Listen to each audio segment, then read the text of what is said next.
네, 2023 리서치 센터 뷰 들어보는 시간 이번 주 특집으로 계속해서 마련하고 있습니다. 이번 주 리서치 센터 이번에는요. 상상인증권 리서치 센터의 배경찬 센터장 함께하도록 하겠습니다. 어서 오세요. 안녕하세요. 네, 우선 이렇게 함께해 주셔서 너무나 감사드립니다. 자, 올해 2023년 상상인증권이 보는 키워드 뭐가 있을까요? 저희들이 제일 생각하는 거는 시장에서 이미 경기가 안 좋다고 얘기 많이 하고 계세요. 그래서 저는 괴리라고 봐요. 괴리. 쉽게 말하면 실적은 안 좋아지는데 주가는 올라가는 어떻게 보면 기이한 현상인데 많은 분들은 실적이 좋아야 주가가 올라간다 생각하시거든요. 그것도 맞습니다. 맞는데 실적이 올라가기 전에 오히려 저희가 저점을 찍었다면 주가는 기대감을 올라갈 수 있다고 보고 있고 저희들은 그걸 2분기 정도로 보고 있어요. 그래서 올해 키워드는 아마도 실적과 주가가 괴리되는 현상 이것이 가장 중요한 키워드라고 보고 있습니다. 그렇다면 1분기를 지나고 나서 2분기의 실적이 안 좋게 발표가 됨에도 불구하고 2분기의 시장은 오히려 오를 것이다. 오르는 모습이 나올 수도 있을 것이다. 그렇군요. 그렇다면 대놓고 여쭤보도록 하겠습니다. 예상 밴드 사실 요 얘기하시는 거를 센터에서는 다들 별로 안 좋아하시더라고요. 그래도 여쭤보겠습니다. 저희 예상 밴드가 오늘 깨졌어요. 저희는 하단은 2,200으로 보고 있었고요. 지금 현재 깨져 있습니다. 2,200 깨졌죠. 매수 관점. 상단은 2,800까지 보고 있습니다. 근데 이제 그 하단에서 깨졌다는 건 말씀하신 대로 매수 관점에서 접근하자는 게 저희 콜입니다. 지금 빠지는 이유는 간단합니다. 중국의 경기가 기본적으로 단기적으로 되게 안 좋은 지표들이 나올 거고요. 전일 IMF에서도 중국 경기가 오히려 단기적으로 안 좋을 수 있고 그것이 양면의 칼이라고 얘기했거든요. 그로 인해서 시장이 흔들리고 있는 건데 거꾸로 보면 중국이 지금 바닥을 지나가고 있다고 봐요. 일부 지역에선 경기 호황 지표들이 3, 4월부터 중국 관련 지표가 나올 거로 보고 있거든요. 그때는 이미 늦습니다. 저는 남들이 사지 않을 때 사야 된다고 보는 사람 중에 하나고요. 지금 주가가 빠진 것만큼 매력적인 포인트가 없다고 봅니다.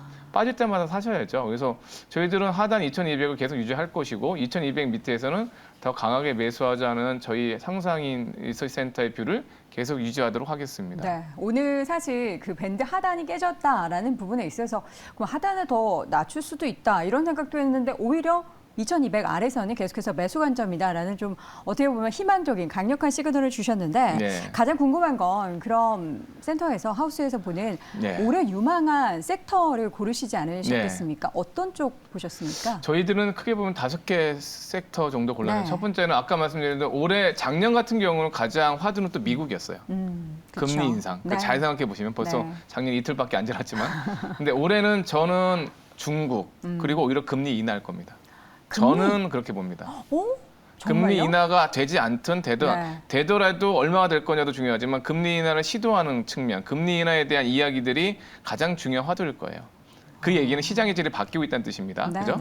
자, 저는 결론적으로 5가지인데 중국 관련된 소비재주, 그 화장품이나 유통 같은 중국 소비재주, 그다음 중국 경기가 좋아지면 중간재라는 걸 만들어야 돼요. 그러니까 IT나 아니면 자동차에 들어간 중간의 어떤 원료들, 그것이 바로 플라스틱이나 철강이니까 저는 화학 철강 좋게 보고 있고요.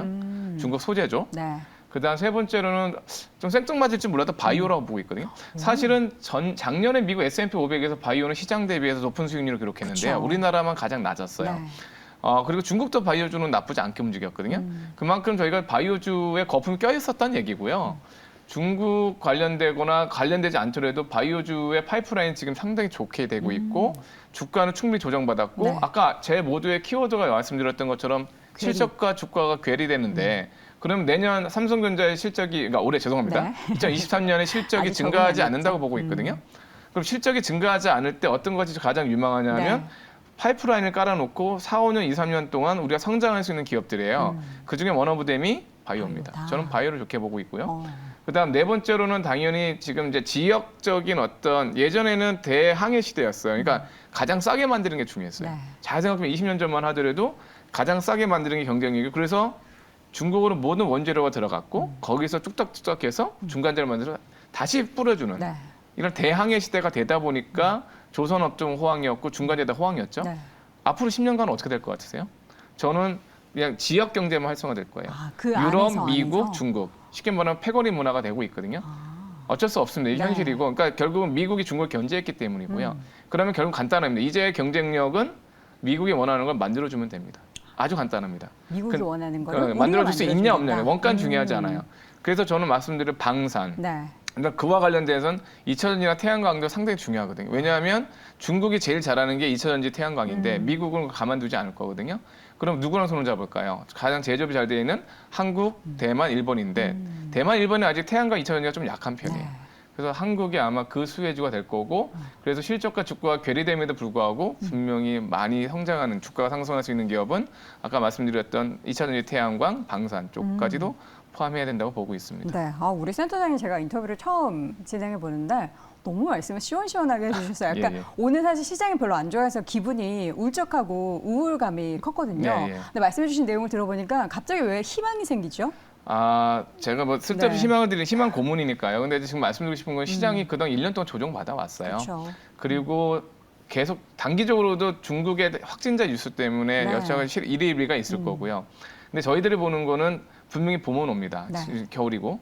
그리고 결론적으로는 2분기 정도 갔을 때만 하더라도 시장의 분위기는 경기 부양 쪽으로 많이 가 있을 거예요. 저희는 자꾸 미래를 봐야 됩니다. 네. 그러니까 결론적으로는 지금부터 주가가 더 나빠진다고 그러면 파시면 돼요. 근데 그렇게 되긴 쉽지 않거든요. 주가의 현재 수준 밸류에이션 상황이라든가 네. 지금 경기 상황을 봤을 때는 그래서 작년에 여러 번 말씀드렸지만 작년에 미국과 금리 인상이라면 올해는 거꾸로 리버스하게 보면 중국과 금리 인하다. 이렇게 보시는 게 맞다고 봅니다. 사실 금리 인하가 올해 말에 이루어지지 않는다고 하더라도 그 기대감은 미리 반영될 수 있다라는 금리 인하의 쪽으로 필요성이 보시나 반영되겠죠. 금리 인하의 필요성이 주가에 반영될 겁니다. 그 필요성이라면 경기 침체가 배경이 될까요? 그러니까 지금 말씀드린 대로 주가가 왜 당장 오르지 않는 이유는 중국의 흔들림도 있지만 미국의 지표가 나빠지기 시작한 게 사실은 작년 4분기예요. 네. 그러니까 미국의 소매 판매 지수가 3분기가 되게 뜨거웠고요. 그래서 파웰이 자꾸 금리 인상을 계속 올리고 금리 인하 아예 말도 못 꺼내게 한 이유거든요. 네. 거꾸로 보면 미국 지표들은 1분기, 2분기 안 좋을 겁니다. 소매 판매 지수 나쁠 거고 주택 경기 되게 안 좋을 거고요. 네. 그러다 보면 중국의 경기가 주가에 더 영향을 줄 거고요. 그래서 말씀드린 대로 금리 인하가 바로 일어나지 않을 겁니다만 네. 금리 인하의 필요성, 금리 인하의 립 서비스 정도는 2분기부터 나올 겁니다. 그래서 주가가 2분기에 오르고 오히려 그런 모습이 시장에서 보는 컨센서스랑 좀 다를 수 있지만 네. 저는 2분기가 오히려 올해 가장 주목해야 하는 시즌이 아닌가? 3, 4월 달을 이렇게 보고 있습니다. 네. 시장을 우리 센터장님과 함께 하니까 뭔가 한 번에 분기별로 움직임이 약간 눈에 그려지는 것 같다라는 생각이 네, 듭니다. 제가 알기로는 우리 센터장님이 이전에 이제 화학 쪽 애널리스트 네, 생활을 꽤 오래 하셨다고 들었는데요. 네. 올해 앞서서도 소재 말씀하시면서 화학 언급해 주셨잖아요. 네. 화학 쪽을 좀 집중적으로 보자면 좀 사실 작년 말에도 살짝 기대감이 들어오긴 했었거든요. 네, 맞습니다. 올해 어떨까요? 화학 전체적으로 저는 올해 두 가지 키워드가 또 있는데 네. 화학은 첫 번째로는 공급 과잉이 시달려 왔는데 아마 올해부터 공급 과잉이 해소되는 시점일 것이다라고 보고 있고요. 두 번째로는 화학 관련된 중국 수혜주들의 주목을 해야 된다는 거거든요. 네. 앞서 사회자께서 말씀하신 작년 4분기에 일부 화학 기업들이 시장 대비 아웃퍼폼을 했습니다. 네. 거꾸로 보면 지난 1년 반 동안 언더퍼폼했어요. 그렇죠. 그러니까 이 얘기는 지금 화학의 실적, 그다음에 주가 모두 바닥이 맞고요. 네. 중국이 아까 말씀드린 대로 제로 코로나가 끝나고 그다음에 오히려 이제 이 경제 활동 정상화되면 공장이 돌아가게 돼 있습니다. 그럼 양면의 칼이죠. 공장이 돌아간다는 거는 그때 필요한 원유를 구매하기 때문에 유가가 올라갈 수는 있지만 그렇죠. 그러니까 물가 압력에 대한 부분이 있지만 공장이 돌아간다는 건 플라스틱을 찍어낸다는 얘기고 네. 그럼 거기에 필요한 플라스틱 소재나 철강 소재를 우리나라에서 상당히 많이 수입할 수밖에 없는 상황. 그러니까 중국의 화학 제품을 100% 자급자족하지는 않거든요. 네. 그리고 그런 화학 제품이 들어가야 노트북이나 자동차나 화장품이나 이런 엔드 프로덕트가 나오는 거니까요. 결국 중국의 소비자가 작년에 중국 소비가 재작년에 비해서 한 마이너스 7% 정도 떨어졌어요. 네. 결론적으로는 구매하고 싶겠죠. 무엇인가를. 그렇다면 거기에 들어가는 소재를 우리가 만들어줄 수 있기 때문에 네. 화학 상당히 주가 상승을 기대해도 된다라고 보고 있고요. 덧붙이면 이제 좀 독자분들에게 어려운 말씀드려서 죄송한데 에틸렌이라는 게 있어요. 그러니까 에틸렌. 화학의 가장 중요한 쌀이고요. 네. 원유를 정제해서 나온 게 나프타라는 기체가 있습니다. 네. 이 부분 나중에 또 기회가 되면 공부를 시켜드릴 텐데 네. 납사라는 나프타를 깨면 무색 무취의 에틸렌이 나옵니다. 이게 왜 말씀드렸냐면 에틸렌이 화학의 공급 과잉을 나오는 척도예요. 근데 쉽게 말씀드리면 연 평균 수요가 한 600만 톤입니다. 600만 톤 정도가 그냥 네. 평균 수요 증가라고 보시면 되는데 작년 재작년에 공급 증가, 그러니까 신규 공급이 한 1,000만 톤씩 나왔어요. 그러니까 2, 3년간 공급 과잉이 심했고, 근데 올해 기점으로 내년까지 오히려 증설보다는 수요가 더 늘어날 거로 보거든요. 당장은 공급 과잉 해소되지 않지만 네. 올해 여름 이후로 공급 과잉보다 수요가 늘어나면서 공급 과잉 완화이 완화되면 에틸렌 가격이 계속 눌려 있는데 그 가격도 선행해서 움직일 수 있어서 화학은 공급 과잉이 해소된다는 측면과 중국 경제 회복의 수혜 전환 측면에서 꼭 눈여겨 보셔야 된다고 보고 있습니다. 네, 알겠습니다. 저희가 시간이 여유만 있으면은 계속 우리 센터장님 모시고 더 다양한 얘기를 하고 싶은데 네. 마지막 질문으로 마무리해 보도록 하겠습니다. 그 올해 한국 증시를 전망했을 때 그림으로 그려보자면 상저 하고 쪽으로 보시겠나요? 저희들은 실적 추정도 중요하지만 네. 시장을 읽는 것도 중요하거든요. 그쵸. 저는 역발상을 상당히 중요하게 여기는 포인트인데 네. 근데 역발상 함부로 하면 안 됩니다. 상당히 위험합니다. 네. 하지만 저희 하우스의 뷰는 상고하유입니다. 상고하유? 예, 좀 네. 설명을 드리면 네. 아까 말씀드린 대로 주가는 선행성 때문에 2분기에 먼저 오르고요. 네. 하반기에 빠지지 않을 겁니다. 왜냐? 2024년 실적 기대감이 있을 거예요. 그러니까 저희들이 보는 거는 수익률은 언제 중요하냐면 수익률은 주가가 상승 예정에 사놨다가 바이에는 홀드를 해야 된다고 보거든요. 네. 그럼 결론적으로는 지금 사셔서 올해 하반기까지 수익률을 향유할 수 있을 것이고 상고 하유로 보는 이유는 간단합니다. 아까 말씀드린 대로 중국의 경기 회복에 선행해서 네. 주가는 최대 수혜지는 코리아가 먼저 오른다. 네. 근데 빠질만 할 때 미국과 글로벌 경기의 바닥이 3분기라는 측면에서 기대감으로 오히려 하반기에 강보합이다.